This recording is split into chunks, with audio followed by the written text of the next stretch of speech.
हरे कृष्णा। हम लोग जैसा कि जानते हैं टुडे इज बसंत पंचमी। तो आज हम उसी के ऊपर थोड़ा स्पेशल लेक्चर जितना मैंने सुना समझा है वो डिस्कस करते हैं।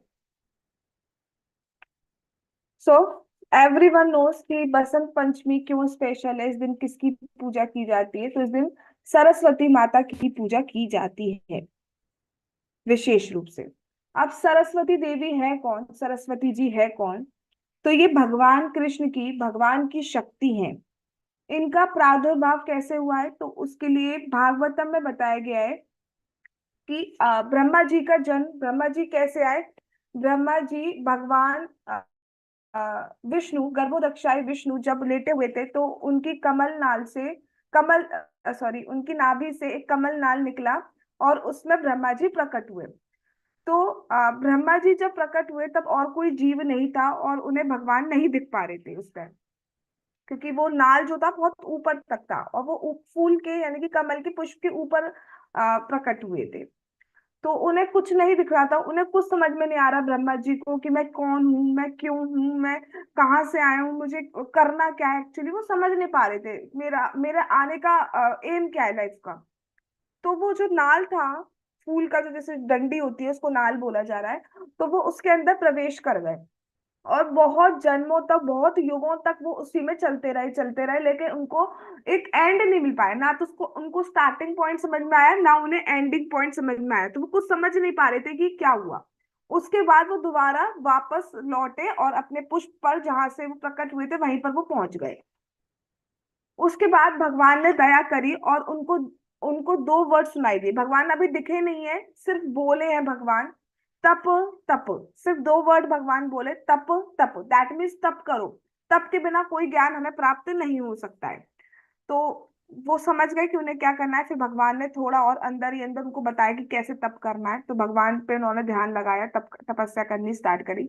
उसके बाद जो भगवान की शक्ति है, ऐसा कहा जाता है भगवान ने मुरली बजाई और मुरली से ही भगवान की जो बंसी वादन होता है उससे ही गायत्री मंत्र आता है। गायत्री मंत्र का एक्सपेंशन जो एक तरीके से वो हरे कृष्ण महामंत्र है। तो जो भगवान की शक्ति है सरस्वती देवी, वो ब्रह्मा जी, बेसिकली आप ये समझिए कि भगवान ने ब्रह्मा जी को हृदय में ज्ञान दिया।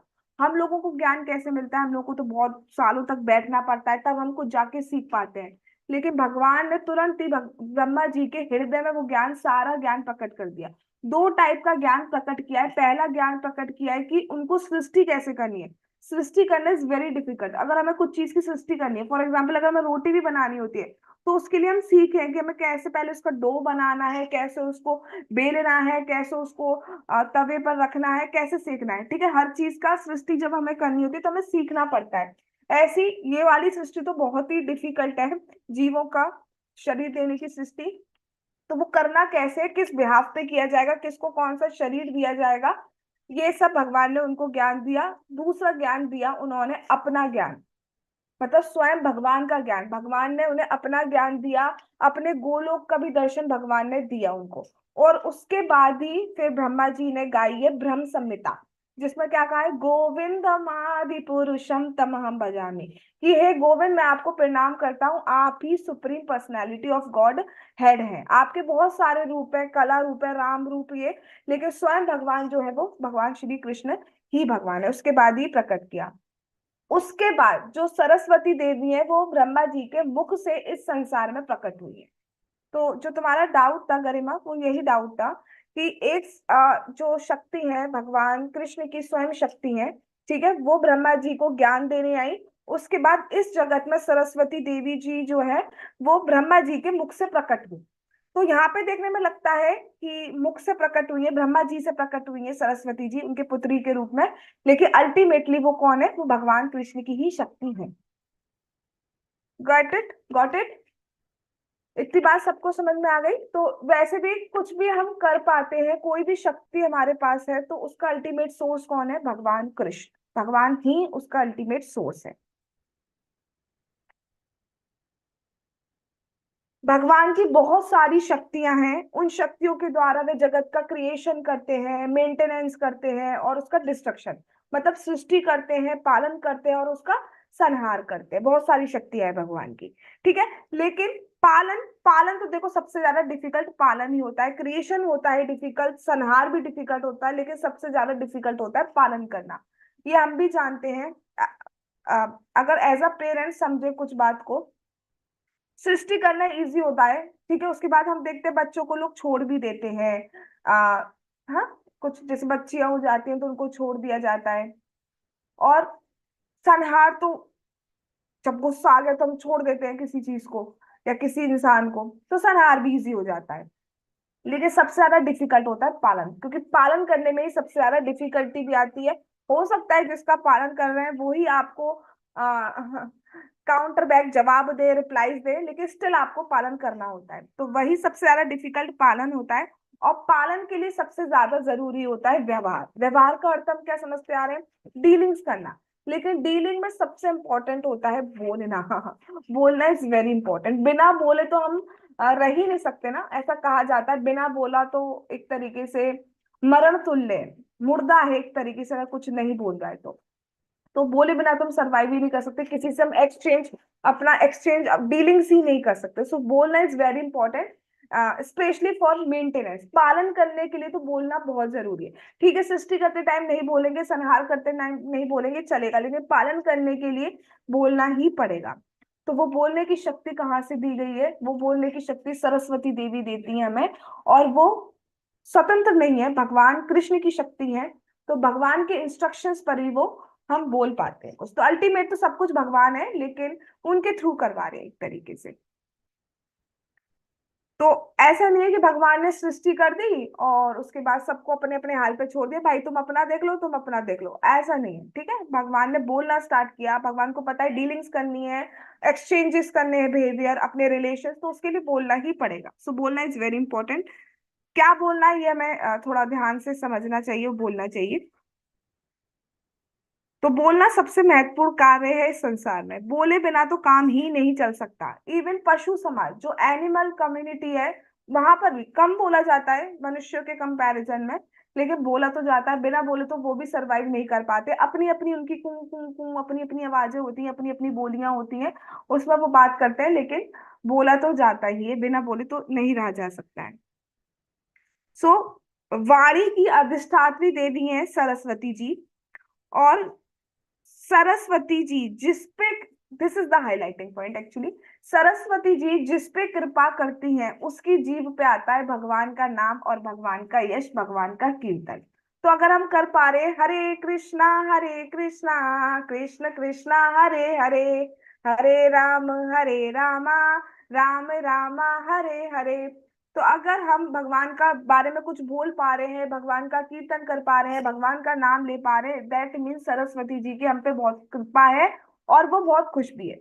इवन भागवतम में भी श्लोक आता है कि जब हम भागवतम पढ़ें तो उससे पहले मंगलाचरण में हमें ये श्लोक बोलना चाहिए, नमस्कृत्य नरम चैव नरोत्तमं देवीं सरस्वतीं व्यासं ततो जया मुदीरये। नारायणं नमस्कृत्य नरं चैव नरोत्तमं देवीं सरस्वतीं व्यासं ततो जयामुदीरयेत्। सरस्वती जी की भी प्रार्थना की जाती है कि जब हम कुछ कथा बोल रहे हैं तो उसमें हमारी वाणी से कुछ गलत शब्द ना निकले, कि किसी की बुद्धि भगवान से हटकर मटीरियलिस्टिक मैटर पे जाए। तो इसलिए व्यास देव जी से भी प्रार्थना की जाती है, सरस्वती देवी जी से भी प्रार्थना की जाती है, राइट। ये भगवान की शक्ति है जो सभी जीवों को बोलने की सुविधा प्रदान करती है। रामचरितमानस में लिखा है कि जो कोई सरस्वती देवी से प्रार्थना करता है कि आप मेरी वाणी पे आइए, तो सरस्वती जी भागते भागते ब्रह्मलोक से, सत्यलोक से भागते भागते आती हैं। और जब वो आकर बैठती हैं उसकी जीवा पे, तो क्या देखती है कि वो क्या बोल रहा है? वो बोल रहा है मटीरियलिस्टिक सब्जेक्ट्स, मटीरियलिस्टिक मैटर्स पे बात कर रहा है, या इस जगत की किसी चीज को का गुणगान कर रहा है, किसी किसी मतलब स्त्री का गुणगान, किसी पुरुष का गुणगान, या कुछ ब्यूटी का गुणगान, कुछ भी। तो वो सर पीट के करती है और पछताती है, मैं क्यों आई, मैं तो सोच रही थी तो भगवान के बारे में कुछ बोलेगा, ये तो भगवान का नाम लेगा, ये तो भगवान की कुछ लीला की बात करेगा, ये तो इस जगत में फंसा पड़ा है, मैं आई ही क्यों। तो वो पछताती है। तो सबसे ज्यादा खुश भगवान तो होते ही हैं सबसे ज्यादा खुश। भगवान की जितनी भी शक्तियां हैं, भगवान के जितने भी पार्षद हैं, भगवान के देवी देवता जितने भी हैं, सब सबसे ज्यादा खुश कब होते हैं? जब हम भगवान का नाम लेते हैं, भगवान के लीला बोलते हैं, भगवान का गुणगान करते हैं, तब सबसे ज्यादा हर कोई खुश होता है। राइट? जैसे जो हम पेट को भोजन देते हैं तो सारे जो लिम्स है, सारे जो बॉडी पार्ट्स है, वो ऑटोमेटिकली सेटिस्फाई हो जाते हैं। कभी भी हम ऐसा नहीं करते आंखों को अलग से चटनी दे, भाई चटनी आंख तू भी ले ले, कान, अरे कान तो रह गए, कानों में चटनी डाल दें, अरे हाथ में रोटी बांध देते हैं, हाथों को भी अलग से रोटी मिलनी चाहिए। ऐसा तो कभी नहीं करते ना।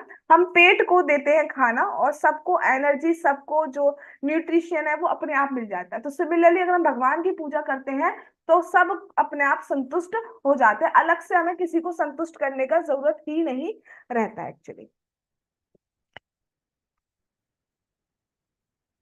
सरस्वती जी अपना बहुत बड़ा सौभाग्य मानती हैं जब कोई भगवान का कीर्तन गाता है, यश गाता है, और उसको बहुत बहुत ज्यादा आशीर्वाद देती हैं।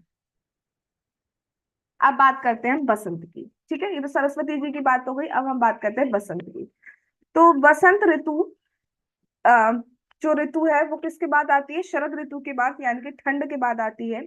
भगवान की जो लीला है वो भी ऋतुओं के अनुसार होती हैं। सर्दियों में अलग लीलाएं करते हैं, गर्मियों में अलग लीला करते हैं, बारिश में अलग लीलाएं करते हैं।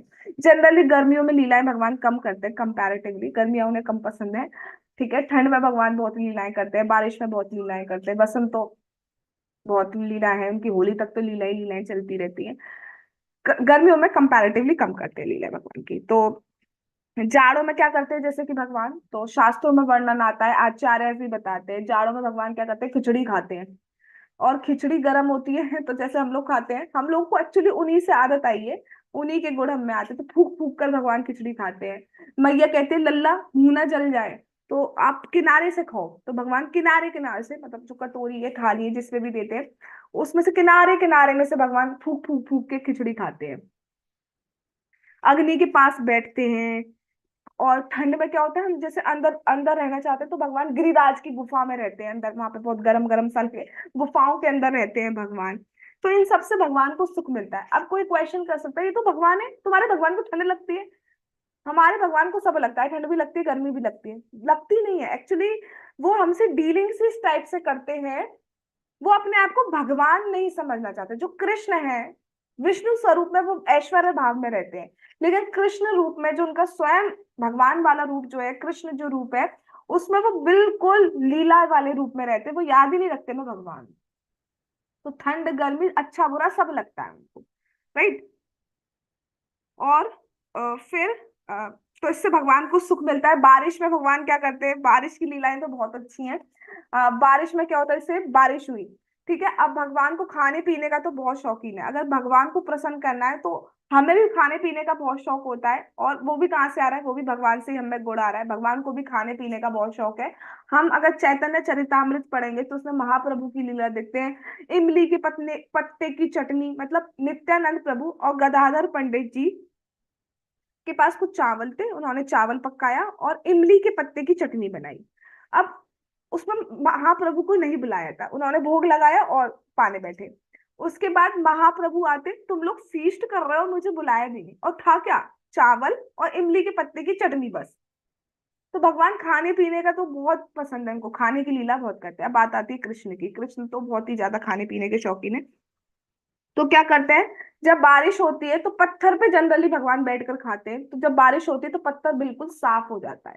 उस पत्थर पे सारे जो भगवान है अपने सारे सखाओं के साथ बैठते हैं। और भगवान थाली कटोरी इन सब में नहीं खाते हैं। हम भगवान एक्चुअली इस लीला से हमें ये शिक्षा देना चाहते हैं कि हमें अपनी जो आवश्यकता है अननेसेसरी जो हमने बना ली है उनको कम करना चाहिए। हम सोचते हैं इसके बिना हम नहीं रह सकते, उसके बिना नहीं रह सकते। मैं वस्तुओं की बात कर रही हूँ, पहले भी तो रहते आ रहे थे, तब कैसे सरवाइव हो रहा है? अब हमने अपनी जरूरतें इतनी बढ़ा दी है ना, तो हमें लगता है कि हम उसके बिना सरवाइव नहीं कर सकते। बट चलिए जैसा भी है। तो भगवान हाथ में खाते हैं, हाथ में लेते हैं चावल, हाथ में होता है दही, उसको हाथ से ऐसे ऐसे से करते हैं। ठीक है, और उसकी जिससे मलाई वलाई सी जो भी होती है दही की ऊपर गाढ़ा गाढ़ा, वो ऊपर आ जाए। और एक इसमें जो इसको अपने हाथ को ही उन्होंने स्टैंड बना रखा है। यहाँ पे लगाते हैं नींबू का अचार। नींबू का अचार उनका बहुत फेवरेट है। For a kind of information, यहाँ पर लगाते हैं मिर्च का अचार। और हाँ, और अदरक का अचार। तो ये स्टैंड है। तो खाते हैं, खाने के बाद फिर दोबारा अपने स्टैंड में लगा देते हैं। तो नींबू का अचार उन्हें बहुत पसंद है और दही चावल उन्हें बहुत पसंद है। ठीक है, तो भगवान उसको खाते हैं। उसके बाद क्या हो रहा है, सब खा रहे हैं, इतने में इंद्र देवता बारिश कर देते हैं, वो भी भगवान की इच्छा से। अब भगवान ये नहीं सीधे भागे, खाना खाना, खाने के साथ भागते हैं भगवान। ठीक है, अब खाने खाना नहीं रहना चाहिए मेन। तो खाने के साथ भगवान थे, कभी पेड़ के नीचे छिप जाते हैं भगवान, बारिश से बचने के लिए पेड़ के नीचे, लेकिन देखते हैं उसमें भी बूंदाबांदी सी आ रही, तो फिर गुफा के अंदर चले जाते हैं। ऐसी बहुत सारी लीलाएं भगवान कहते हैं। सूरदास जी कहते हैं कि जो पत्थर पे हल्की सी भी उच्छिष्ट रह गया है भगवान का, हल्का सा भी झूठन रह गया है, उसको मैं जाके अपनी जीभ से चाटना चाहता हूँ, जीभ से खाना चाहता हूँ। ये भक्तों का भाव होता है। ठीक है, तो ऐसे करते हैं। अब बात आती है बसंत की। तो बसंत में भगवान रास करते हैं, एक होता है शरद रास, एक होता है बसंत रास। ठीक है, शरद में जो रास होता है जनरली वो गोपियों के साथ करते हैं भगवान, और रात में करते हैं। लेकिन बसंत में जो रास होता है वो दिन में करते हैं भगवान, और उसमें उनके सखा भी होते हैं। ठीक है, शरद रास में सिर्फ पुरुष में सिर्फ भगवान कृष्ण होते हैं, बाकी सब गोपियां होती हैं। लेकिन जो बसंत रास होता है उसमें सखा भी होती है। उसमें क्या करते हैं, रंग डालते हैं एक दूसरे के ऊपर, गुलाल डालते हैं, फूल डालते हैं। ये सब आज से ही होली स्टार्ट हो जाती है। आपने अगर आज भगवान का दर्शन किया हो तो उनको गुलाल लगाया गया है। ठीक है, आज से उनकी होली स्टार्ट हो गई है, अब वो होली खेलते रहेंगे 1 महीने तक, इतना खेलते हैं। ठीक है, तो ऐसी लीलाएं भगवान करते हैं। वृंदावन में भी एक मंदिर है, शाह बिहारी मंदिर।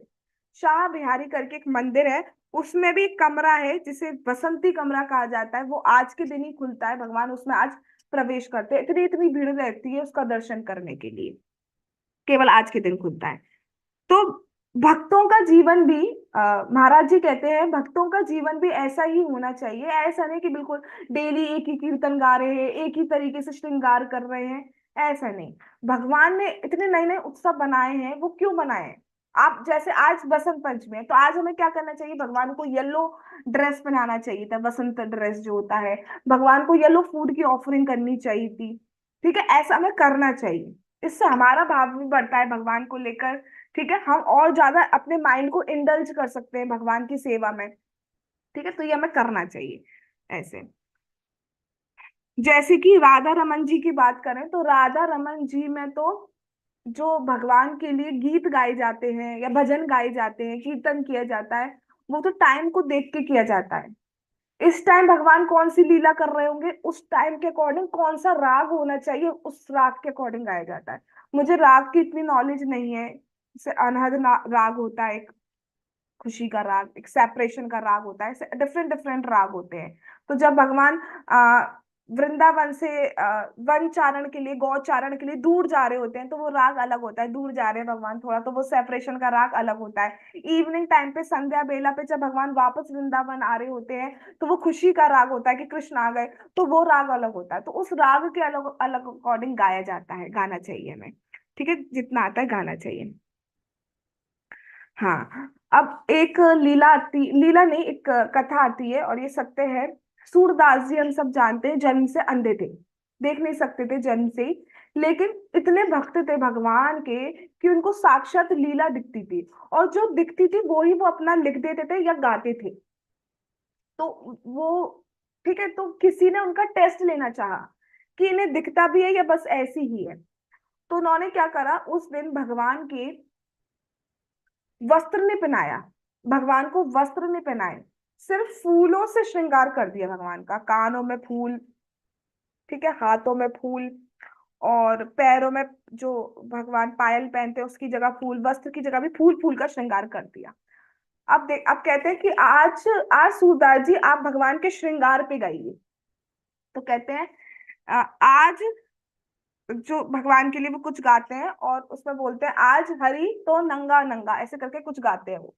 मतलब उससे ये प्रूफ हो जाता है कि वो भले दिखते नहीं है, देख नहीं सकते हैं, लेकिन जो भगवान के शुद्ध भक्त होते हैं उनको लीला साक्षात दिखती है। आज के टाइम पे तो देखो हमारी चेतना जो है, चेतना का पतन होता जा रहा है, हमारी कॉन्शियस जो है भगवान को लेके वो गिरती जा रही है।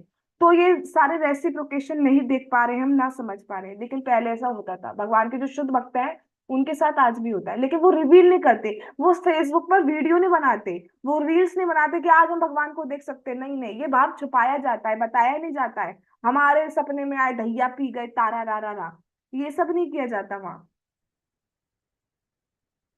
वो भाव छुपाया जाता है अपने पास। कोई भी शुद्ध भक्त कभी ये नहीं कहेगा कि मैं बहुत बड़ा भक्त हूँ, वो मानेगा ही नहीं। जिसने ये कह दिया मैं बहुत बड़ा भक्त हूँ, तो वो भक्ति काय करा। क्योंकि भगवान की भक्ति की कोई लिमिट नहीं है। आप जिस लिमिट तक पहुंचेंगे उसके आगे और लिमिट बनी रहेगी। आप जिस लिमिट तक जितना ऊंचे पहुंचते जाएंगे और बनना है और आगे बढ़ना है, कोई लिमिट ही नहीं है। प्रेम की कोई लिमिट होती है? प्रेम की कोई लिमिट नहीं होती। तो ऐसे ऐसे भक्त है।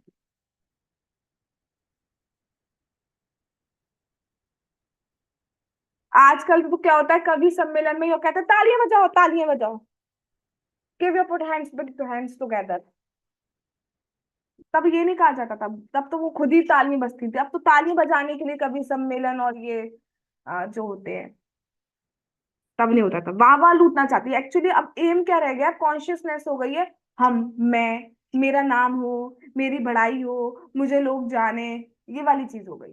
पहले नहीं होता था, पहले सिर्फ मैं और मेरे भगवान, मैं भी नहीं, सिर्फ भगवान, भगवान प्रसन्न होने चाहिए। तो अलग अलग लीलाएं भगवान करते हैं।